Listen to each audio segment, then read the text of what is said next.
Hello everyone.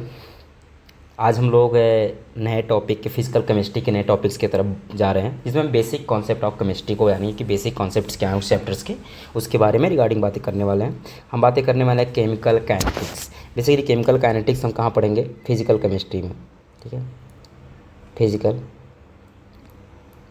Chemistry में ये हमारा लेक्चर नंबर फर्स्ट है, केमिकल काइनेटिक्स का। ओके, हमें बेसिकली जानना है किसी चैप्टर्स को पढ़ने से पहले, किसी चैप्टर्स के रिगार्डिंग हमको बातें करने से पहले हमको 3 टॉपिक्स का बहुत ही ज़रूरी ध्यान रखना होता है। जो पॉइंट नंबर फर्स्ट होता है, why we study chemical kinetics. Point number second क्या होगा हमारा? What to study chemical kinetics. Point number third क्या होगा? How to study chemical kinetics. हमें इन 3 पॉइंट्स का बहुत अच्छे तरीके से ध्यान रखना होगा कि हमारे रिएक्शंस क्या क्या चीज़ें हैं, हमको क्यों पढ़ना आखिर केमिकल काइनेटिक्स। अगर हम इतने सारे चैप्टर्स को पढ़ के पीछे आ रहे हैं, केमिकल इक्विलिब्रियम, आयनिक इक्विलिब्रियम, उसके बाद थर्मोडायनेमिक्स की बात करें, सारी एक चीज़ को बात करें, तो हमको इस क्यों पढ़ना केमिकल काइनेटिक्स। बेसिकली अगर हम बात करें पहले पॉइंट्स का, क्या हम पहले पॉइंट्स को अगर एक्सप्लेन करें कि हमको क्यों पढ़ना है केमिकल काइनेटिक्स, उसके रिगार्डिंग बातें करना स्टार्ट करें, तो हमारी जो केमिकल काइनेटिक्स की बातें हैं ना, केमिकल रिएक्शन को पूरी तरह समझना है हमको। ठीक है, यानी क्या, बेसिकली हमको केमिकल रिएक्शंस कैसे प्रोसीड हो रहे हैं उनके बारे में बहुत ज़्यादा हमको बेसिकली केमिकल रिएक्शन को हमको क्या करना है, समझना है भाई, कि हमारा रिएक्शंस कैसे हो रहा है। दूसरी बात, हमको उस केमिकल रिएक्शंस कैसे हो रहा है उसको अगर हम समझ गए तो हमको अप्लाई कैसे करना है। समझ में आया क्या? हमको अप्लाई कैसे करना है। हमको यह ज़रूरी नहीं है कि हमारा रिएक्टेंट क्या है, हमारा प्रोडक्ट क्या है। समझना इस बात को, बहुत ही इंपॉर्टेंट थिंग है। हमको ये इंपॉर्टेंट नहीं है ना कि हमारा रिएक्टेंट क्या है, हमारा प्रोडक्ट क्या है, कि हमारा रिएक्टेंट कितना रिएक्टिव है, प्रोडक्ट हमारा कितना कंसंट्रेशन बन रहा है, इससे में कोई मतलब नहीं लेना देना है। हमको इस चीज़ से क्या बात करना है कि हमारा रिएक्शन होगा कि नहीं होगा। क्या हमने 2 रिएक्टिव मॉलिक्यूल्स ले लिए, हमने मेटल्स ले लिया, हमारा कुछ 2 रिएक्टिव मेटल्स ले, क्या वो दोनों रिएक्शन करेंगे? अगर कर रहे हैं तो क्या क्या रिएक्शन होगा, पॉसिबल है या नहीं? तो मतलब हमने अगर बात करेंगे ना, तो बेसिकली हम क्या रिएक्शन की फेजिबिलिटी की बात करेंगे। किसका? फेजिबिलिटी की बात करेंगे कि हमारा रिएक्शन होगा या नहीं होगा। ये हमारा जो पार्ट ऑफ क्या है, थर्मोडाइनमिक्स का है। किसका है? थर्मोडाइनमिक्स का है। ठीक है, हम रिएक्शन की बात करेंगे कि हमारा रिएक्शन फिजिबल है या नॉन फिजिबल, क्या स्पॉन्टेनियस है या नॉन स्पॉन्टेनियस। ठीक है, इसकी बातें करेंगे। हमारा रिएक्शन फिजिबिलिटी दिखा रहा है नहीं दिखा रहा है, इसके बारे में बात करेंगे। दूसरा पॉइंट इसमें आता है क्या, रिएक्शन कैसे होगा, मतलब क्या रिएक्शन पॉसिबल है। ठीक है, रिएक्शन की पॉसिबिलिटी की बात करेंगे कि रिएक्शन हो कैसे होगा। ये हमारा पार्ट आता है रिएक्शन मैकेनिज्म का, जो हम मैकेनिज्म में पढ़ेंगे कि हमारा रिएक्शन कैसे होगा। जो सबसे इम्पोर्टेंट बात है उसमें क्या बात इंपॉर्टेंट है कि रिएक्शन कितने रेट से होगा। क्या रेट ऑफ रिएक्शन की बात कर रहे हैं, रिएक्शन कितने रेट्स का होगा, जो हम कहाँ पढ़ने वाले हैं इस चैप्टर में, केमिकल काइनेटिक्स के अंदर। ठीक है, कि हमारा रिएक्शन कितने काइनेटिक्स है। जैसे हम एक छोटा सा एग्जांपल आपको देके समझाते हैं कि समझने इस चीज़ को। हमने हर साल क्या फर्टिलाइजर्स का यूज़ करते हैं। ठीक है, किसका? फर्टिलाइजर्स का यूज़ करते हैं। ठीक है, अगर फर्टिलाइजर्स का हम हर साल यूज़ कर रहे हैं तो फर्टिलाइजर्स में क्या पड़ता है? अमोनिया। समझ आया क्या? क्या हम यूज़ करते हैं? अमोनिया यूज़ करते हैं। और हमको ये भी पता है अमोनिया बनता कैसे है, N2+3 मॉलिक्यूल ऑफ H2 से क्या बनेगा? अमोनिया बन जाएगा।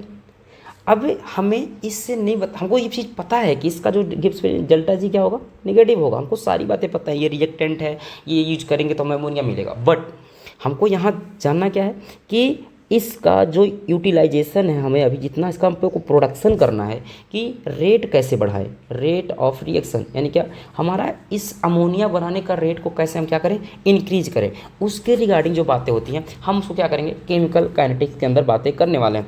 और इसी रेट के बेसिस पे हमने केमिकल काइनेटिक्स में रिएक्शंस को 3 पार्ट में बांट रखा है। 3 पार्ट नंबर, जो हमारा पॉइंट नंबर फर्स्ट होता है क्या, वेरी फास्ट रिएक्शन। दूसरा हमारा क्या होगा, वेरी स्लो रिएक्शन। तीसरा हमारा होगा slow reaction. Done. Very fast reaction को हम बोलते हैं क्या, इंस्टेंटेनियस रिएक्शन। डन। और हम स्लो रिएक्शन को क्या बोलते हैं, मॉडरेट रिएक्शन। यानी क्या, हमारा जो फास्ट रिएक्शन है उसका क्या रेट होगा, क्या वो रिएक्शन फिजिबल है या नहीं फिजिबल, उसके बारे में बात करेंगे। दूसरा हमारा वेरी स्लो रिएक्शन, उसके बारे में बात करेंगे, क्या कितने टाइम पीरियड्स में कितना हमारा रेट ऑफ रिएक्शन, कितना रेट है, कितने जल्दी कंप्लीशन रिएक्शन दिखा रहा है। स्लो रिएक्शन की बात करेंगे, सेम चीज़ें हम रेट ऑफ रिएक्शन की बातें करने वाले हैं। चलो पॉइंट नंबर फर्स्ट को हम डिस्कस करते हैं, क्या very fast reaction. Very fast reaction की अगर बात करोगे तो these reaction involves ionic species,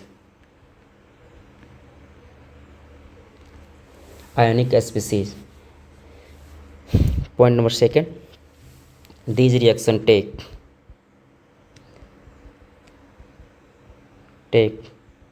time about 10 raised power minus 14 to 10 raised power minus 16 second for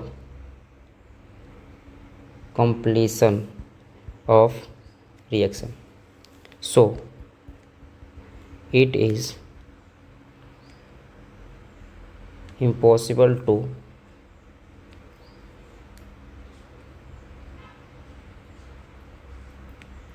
determine rate of reaction.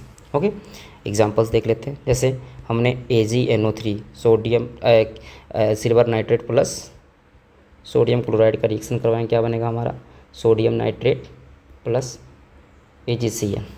या हम क्या करें BaCl2 प्लस H2SO4 का रिएक्शन करवा दे, क्या मिलेगा हमें BaSO4 प्लस 2HCl। इस टाइप के रिएक्शन जो होंगे वेरी फास्ट रिएक्शन आएंगे, जिसका हमको डिटरमाइन करना हमें इम्पॉसिबल है। बहुत ही फ्रैक्शंस ऑफ सेकंड्स में क्या होते हैं, कंप्लीशन दिखा रहे हैं। ठीक है, नेक्स्ट टाइप हमारा जो आता है वो क्या है हमारा वेरी स्लो रिएक्शन। ठीक है, अगर वेरी स्लो रिएक्शंस की बात करोगे, जो वेरी स्लो रिएक्शंस होते हैं उसमें क्या होगा, दीज रिएक्शन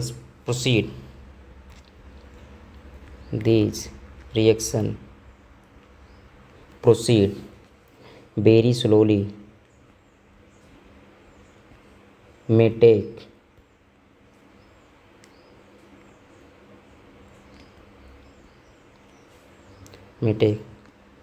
a day और मंथ और ईयर। ठीक है, एक दिन में या एक साल में, एक महीने में हमारा रिएक्शन कंप्लीट होगा। Month to show any measurable change. ठीक है, जैसे बहुत ही फेमस एग्जांपल है क्या, रस्टिंग ऑफ आयरन। दूसरा example reaction of H2 and O2 to form water molecule at ordinary temperature। Okay, next.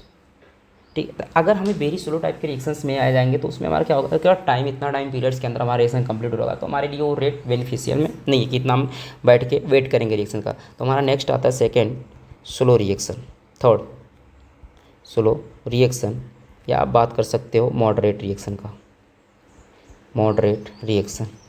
ठीक है, मॉडरेट रिएक्शन में बेसिकली हमको करना क्या है, अगर moderate this type of reaction proceed with a measurable change, reaction proceed with measurable rates eight normal temperature. ठीक है, नॉर्मल टेम्परेचर पे जो रेट्स हो गए उसको क्या कर सकते हैं, मेजर कर सकते हैं। लिख लेते हैं, this type of reaction proceed with a measurable rates of normal temperature, and we can measure rate of the reaction easily। ठीक है, इस टाइप के रिएक्शन का हम जो रेट होगा क्या होगा, इजीली मेजर कर सकते हैं। Mostly these reactions are molecular in nature.